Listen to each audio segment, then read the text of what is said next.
اللہ کو بخیل سے محبت نہیں ہے اور سخی سے تعلق توڑتا نہیں اور بخیل سے جوڑتا نہیں۔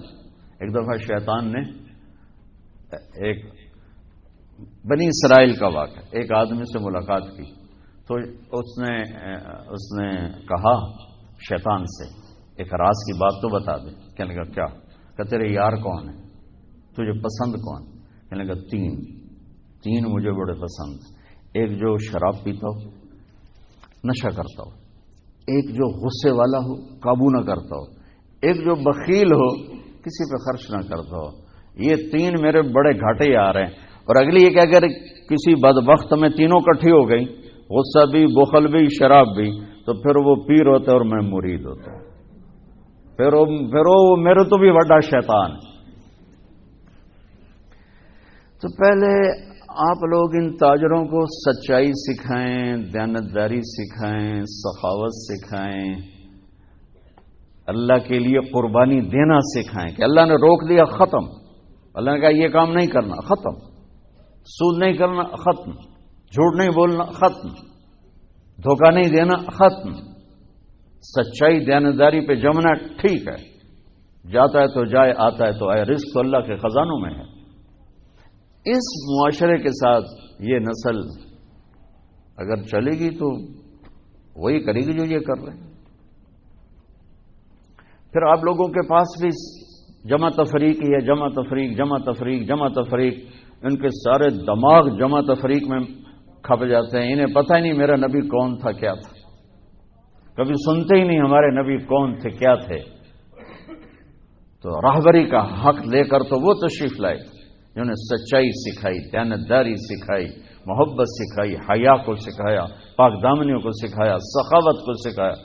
حضرت علی سے کسی نے پوچھا کوئی حسرت، حضرت علی سے کسی نے کوئی حسرت، کہنے لگے جتنا علم تھا اتنا کسی نے لیا نہیں، جتنی سخاوت تھی اتنا کسی نے مانگا نہیں، جتنی سخاوت تھی اتنا کسی نے مانگا نہیں۔ یہ دو حسرت ہیں میرے دل۔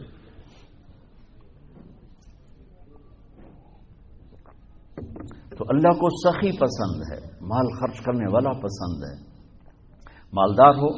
اچھا ایک ہوتا ہے بخیل، اللہ کہتا ہے بخیل جہنم کے قریب، اللہ سے دور، لوگوں سے دور، جنت سے دور۔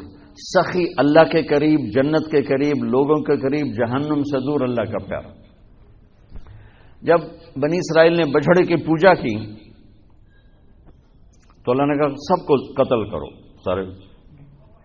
جب سامری پکڑا گیا جس نے شروع کروائی تو اللہ تعالیٰ نے سفارش کی، موسیٰ سامری کو چھوڑ دے۔ کہا یا اللہ سامری کو چھوڑ دوں؟ اسی نے تو بچھڑا بنایا، اسی نے تو یہ شرک کروایا، تو کہتا سامری کو چھوڑ دوں؟ تو پتہ ہے اللہ نے کہا موسیٰ یہ کمبخت سخی ہے اور سخی کو قتل کرنا مجھے اچھا نہیں لگتا، میں نے آپ ہی مار دوں گا، تو اس کو چھوڑ دے۔ اس کا کفر تھا، نفاق تھا، لیکن سخاوت اس کو قتل سے بچا گئی۔ تو مالدار اس اللہ نے زکات ادنا درجہ ہے، زکات ادنا درجہ ہے سخاوت کا۔ زکات دینے سے آدمی بخیلوں سے نکل آتا ہے اور سخیوں میں داخل نہیں ہوتا، بین بیچ میں آ کے کھڑا ہو جاتا ہے، اس پر بخیل کا لیبل بھی نہیں اور اس پر سخی کا لیبل بھی نہیں، درمیان میں آ جاتا ہے۔ ایک دفعہ خسرو پرویز کے دربار میں ایک مچھیرا مچھلی لے کر آیا، اس کو بڑی اچھی لگی، انہوں نے کہا اس کو 4000 درہم دے دو، کہیں 4000 دینار دے دو۔ تو جب وہ اس کو دیے تو اس کی بیوی شیری نے اس کے کان میں کہا اتنی بڑی دولت تو نے مچھلی پر دے دی، تو خزانہ خالی ہو جائے گا، یہ مچھلی واپس کرو اور پیسے اس سے لو۔ تو خسرو پرویز نے کہا میں اتنا بڑا بادشاہ ہوں، مجھے شرم آتی میں اس سے پیسے واپس لوں، میں نہیں لیتا۔ وہ کہنے کہ میں تمہیں طریقہ بتاتی ہوں، تم اس کو بلا کے پوچھو یہ مچھلی نر ہے یا مادہ، وہ کہے گا نر ہے تو تم کہنا ہمیں مادہ چاہیے تھی، واپس لو ہمارے پیسے دو۔ وہ کہے گا یہ مادہ، تم کہنا ہمیں نر چاہیے تھا، پیسے واپس۔ ٹھیک، انہوں کو بلایا، ہاں بھائی یہ مچھلی نر ہے یا مادہ؟ کہ حضور خسرا نہ نر ہے نہ مادہ ہے۔ 4000 اور دے دو، بیچ کی چیز۔ میں نے کہا نا زکات دینے والا سخی نہیں ہوتا، سمجھ رہے ہو؟ زکوٰۃ دینے والا بخیل بھی نہیں ہوتا، سخی بھی نہیں ہوتا، بخیلوں سے نکل جاتا ہے، سخیوں میں انٹر نہیں ہوتا۔ 2.5 روپے پر 1 پیسہ بھی زیادہ کر دے تو سخیوں میں نام آ جائے گا، سخیوں میں نام آ جائے گا۔ پھر سخاوت کی حد کوئی نہیں ہے۔ انہوں نے کہا حضور یہ تو بیچ کی چیز ہے، خسرا ہے۔ اس نے کہا 4,000 اور دے دو۔ تو شیری کو تو بڑا غصہ چڑھ گیا، 8,000 اس کی تو 7 پشتوں کو کافی تھا۔ تو 1 دینار گر گیا تو اس نے وہ اٹھا لیا۔ تو اس کی بیگم نے کہا دیکھا یہ کم وقت کتنا لالچی ہے، تم نے اس کو اتنا دیا، اس کی 7 پشتوں کو کافی، 1 دینار گرا وہ بھی اٹھا لیا، کہ اس کے واپس لو نہ قدر ہے۔ ان کو آ جا، اور تجھے میں نے اتنا دے دیا، 1 دینار گر گیا تھا تو کیوں اٹھایا؟ کہا حضور اس پہ آپ کے نام کی مہر تھی، کسی کا پاؤں پڑ جاتا تو بے ادبی ہوتی، میں نے اس لیے اٹھایا لیا۔ انہوں نے کہا 4,000 اور دے دو۔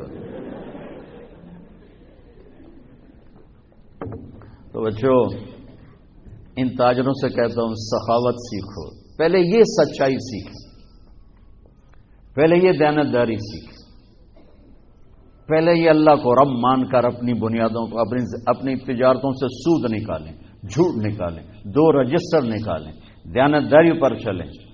اللہ کی قسم زمین آسمان کے دروازے اللہ تعالیٰ کھول دے گا۔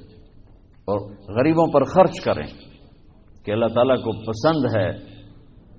اللہ چاہتا تو سب کو مالدار بنا دیتا، بعض کو بعض کا حاجت مند بنایا کہ اللہ کو دینا پسند ہے، اللہ پاک کو محبوب ہے سخاوت۔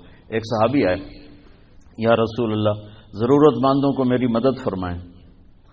تو آپ نے فرمایا ابھی تو میرے پاس ہے نہیں۔ اس نے کہا تو میں لے لیتا ہوں کسی سے، پھر آپ میری جگہ بھر دینا۔ آپ نے کہا ٹھیک۔ تو حضرت عمر پیچھے سے بولے یا رسول اللہ یہ کیا بات ہوئی؟ آپ کے پاس ہے آپ خرچ کریں، آپ کے پاس ہے نہیں اور آپ اس طرح لوگ آپ کے نام پہ قرضے اٹھائیں پھر آپ دیتے پھریں، یہ نہیں کرنا چاہیے۔ تو پیچھے سے ایک اور صحابی تھے عبداللہ بن حذیفہ، ان کا یا رسول اللہ انفق ولا تخش من ذی العرش خلالا، یا رسول اللہ خرچ کریں اور عرش والے سے تنگی کا ڈر نہ کریں۔ تو آپ مسکرائے، آپ نے کہا مجھے اللہ نے اسی بات کا حکم دیا ہے کہ میں خرچ کروں اور عرش والے سے تنگی کا ڈر نہ کروں۔ بہرحال بچوں سچ سیکھو، یہ تمہاری، میں درد سے کہتا ہوں کہ ہمارے تعلیمی ادارے نہیں ہیں، کاروباری ادارے ہیں۔ یہ بچوں کو علم نہیں دے رہے، اور تم بھی کوئی طلبہ نہیں ہو، تم بھی ڈگری والے ہو، تو انہوں ڈگری چاہیے یا نوکری چاہیے، میں تجھے انگوٹھے چھاپو۔ تمہیں علم کا شوق نہیں، انہیں دینے کا شوق نہیں، انہیں بھی کمائی کا شوق ہے اور تمہیں صرف جاب اور ڈگری کا شوق ہے۔ نہ تم میں کوئی علم والا ہے، نہ وہ عشق میں رہی گرمیاں، نہ وہ حسن میں رہی شوخیاں، نہ وہ غزنوی میں تڑپ رہی، نہ وہ خم ہے زلف ایاز میں۔ دینے والوں کو دینے کا شوق نہیں، لینے والوں کو لینے کا شوق نہیں۔ علم تو مر مٹ گیا ہے، وہی قوم سر اٹھا کے زندہ رہے گی جن کا علم اپنا ہوگا۔ تمہارا علم تو باہر سے آتا ہے۔ آج تک ڈاکٹر کہتے رہے مکھن نہ کھاؤ، ملائی نہ کھاؤ، گھیو نہ کھاؤ، دل بند ہو جائے گا، کولیسٹرول بڑھ جائے۔ اب میرا بھائی دل کا ڈاکٹر ہے، اب کہتا کھاؤ۔ میں کہوں کہ امریکہ کی رپورٹ آ گئی، تو تمہارا سارا آقا تو ادھر بیٹھا ہوا ہے، وہ کہیں گے یہ چلا دو چل جائے گا، کہیں روک دو تو رک جائے گا۔ بچوں میرا معاشرہ بہت زوال کا شکار ہے، آپ میری نسل ہو، میری اولاد ہو۔ میں بہت تھکا ہوا تھا، مجھے نعیم بھائی نے رات کہا، میں نے کہا ایک تو تیری مجھے بہت ہے عزت احترام کہ میں انکار نہیں کر سکتا، دوسرا یہ میرے اپنی اولاد ہے، اللہ کرے کوئی ایک بھی سچ بولنے والا ہو گیا اور کوئی ایک بھی دیانتداری والا ہو گیا تو چلو میری آخرت، میری قبر ٹھنڈی کرنے کا سبب بن جائے گا۔ جس قوم میں سچ ہوتا ہے انہیں کوئی ڈبو نہیں سکتا، جس قوم میں دیانتداری ہوتی ہے انہیں زوال نہیں آ سکتا، جس قوم میں انصاف ہوتا ہے ان پہ سورج غروب نہیں ہوتا، جس قوم میں ظلم ہوتا ہے، جھوٹ ہوتا ہے، بددیانتی ہوتی ہے، ان پہ سورج کبھی چڑھا نہیں، انہوں نے عروج کبھی دیکھا نہیں، ذلت و پستی کے سوا کچھ نہیں ان کے پاس۔ چوپڑی روٹی کھا لینا کون سی بڑی بات۔ مجھے ایک میٹرک میں ایک کہانی تھی، میٹرک میں نا انگریزی کی 2 کتابیں، ایک موٹی کتاب تھی ایک چھوٹی کتاب تھی، وہ چھوٹی کتاب میں ایک کہانی مجھے یاد آ گئی۔ ایک شہری کتا جنگل میں جایا کرتا تھا، تو اس کی نا جنگلی کتے سے دوستی ہو گئی۔ تو جنگلی کتا تھوڑا ماڑکا جو ہڈیاں نکلی ہوئی ہیں، شہری کتا موٹا تازہ. تو ایک دن وہ جنگلی کتا کہتا ہے یار تو کیا کھاتا ہے؟ انہوں نے کہا میں پراٹھے کھاتا ہوں، انڈے کھاتا ہوں، ڈبل روٹی کھاتا ہوں، دودھ پیتا ہوں، گوشت کھاتا ہوں. ان کہ یار میں تو نام ہی آج سن رہا ہوں، میں نے تو کبھی کچھ کھایا ہی نہیں. یہ یار میں نے بھی لے چل، میں بھی کوئی کھاوا کو، میں بھی موٹا ہوں. انہوں نے کہا آ جا. تو وہ اس کو لے کے چلا. تو جب جنگل سے نکلے تو روشنی میں جنگلی کتے کی نظر پڑی گلے میں پٹا. تو وہ کتا کھڑا ہو گیا، کہنے لگا میرے بھائی اے کیے. انہوں نے کہا یہ پٹا ہے. وہ کیا ہوتا ہے؟ کہ یہ غلامی ہے. میں کسی گھر کا ملازم ہوں، غلام ہوں، ان کا پہرا دیتا ہوں، ان کی راکھی کرتا ہوں، ان کی نوکری کرتا ہوں. پھر وہ مجھے انڈے کھلاتے ہیں، پراٹھے کھلاتے ہیں، پتہ نہیں کیا. انہوں نے کہا میرے بھائی تجھے تیرے پراٹھے مبارک، مجھے میری آزادی مبارک. میں آزادی میں بھوکا رہوں، یہ مجھے زیادہ پسند ہے اس سے کہ کسی کی نوکری کر کے اور میں کسی کا غلام بن کے میں یہ انڈے پراٹھے کھاؤں. پوری امت مسلمہ اس وقت وہ شہری کتے کی مثال ہے. تو میرے عزیزو، سچائی پر آؤ، دیانتداری پر آؤ، انصاف پر آؤ، محبت پر آؤ، درگزر پر آؤ. آپ ابھی بچے ہو، والدین کو عزت دو، والدین کی قدر کرو، اپنے اساتذہ کی قدر کرو.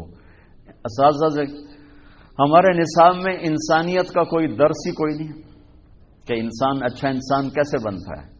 وہ تو بنتا ہے رسول پاک کی زندگی کو دیکھنے سے. وہ زندگی ہمارے پاس ہے نہیں، ہم نے سیکھی نہیں، ہمارے سامنے نہیں. تو مختصر سے وقت میں آپ کو کیا کہہ سکتا ہوں؟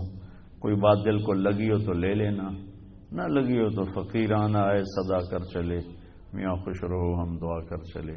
یہ تبلیغ کا کام اسی کو سیکھنے کی محنت کہ جب آپ لوگوں کو چھٹی ہو، موقع ملے تو کچھ دن جانا، انشاءاللہ بہت فائدہ ہوگا بچوں، بہت فائدہ ہوگا.